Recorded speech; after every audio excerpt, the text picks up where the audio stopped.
Bertrand Chameroy. Bonjour Philippe Ah ouais. Vandel. Ça sent le week-end. Je suis en pleine forme. C'est l'heure de l'écran de veille, de votre écran de veille, Bertrand. Et Bertrand, vous avez cédé aux sirènes. De police, oui Philippe. Si vous êtes amateur de pimpon, la TNT est là pour étancher votre soif d'investigation. M6 propose des enquêtes exclusives, W9 des enquêtes d'action, RMC Story des enquêtes prioritaires. Mais les boss du genre se trouvent sur C8 qui proposent des enquêtes sous haute tension. Généralement, les titres des reportages présentés dans ces magazines tiennent en 3 mots. Bagarre, alcool, nudisme, un été tendu à Port-Barcarès. Mais pas sur C8, non. Carole Rousseau a vraiment mis le paquet sur le titre. Attendez, je vous rappelle que ce sont des enquêtes sous haute tension.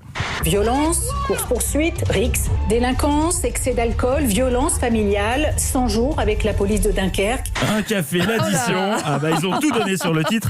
En revanche, pour ce qui est des commentaires, je soupçonne la voix off d'avoir recyclé des textes de La Nuit des Héros, parce que le journaliste emploie des expressions qu'on n'avait plus entendues depuis au moins 20 ans. Excédés par leur voisine du 4e qui ferait un vacarme de tous les diables. Celle qui enquiquine tout l'immeuble, c'est cette jeune femme. Ouais, l'enquiquine tout l'immeuble, c'est un confort de café. 100 jours avec la police de Dunkerque, autant vous dire que c'est pas la meilleure carte postale que C8 pouvait offrir du Nord. Le sujet, c'est pas bienvenue chez les ch'tis, c'est plus bienvenue chez les jetés.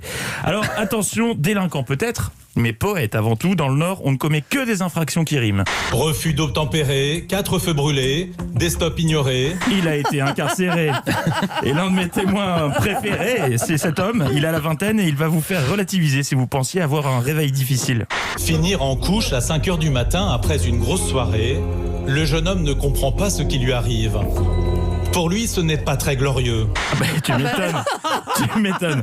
J'aime-le pour lui. Ça veut dire que pour d'autres, c'est bien. Oui. Alors, cette histoire de couche, ça le tracasse. Il ne comprend pas pourquoi, en plus d'en tenir une, il emporte. Spoiler, c'est parce qu'il a trop bu, il est aux urgences et il a un peu de mal à contenir sa vessie. Mais pour protester contre cette couche, il emploie une expression que je ne connaissais pas. C'est un peu le Pierre Martinet du Nord, vous savez, le traiteur intraitable. Comment c'est bon avec une couche là, wesh? C'est quoi ce sketch? C'est quoi cette salade niçoise là, wesh? C'est la salade niçoise.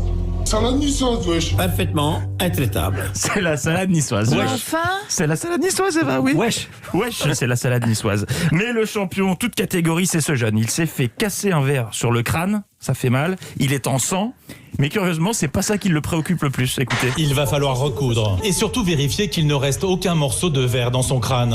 Faire ma veste là. Ouais, mais c'est rien, t'inquiète pas. Ah, mais 250 balles, Je sais, je gros. connais. Voilà, c'est sa oui.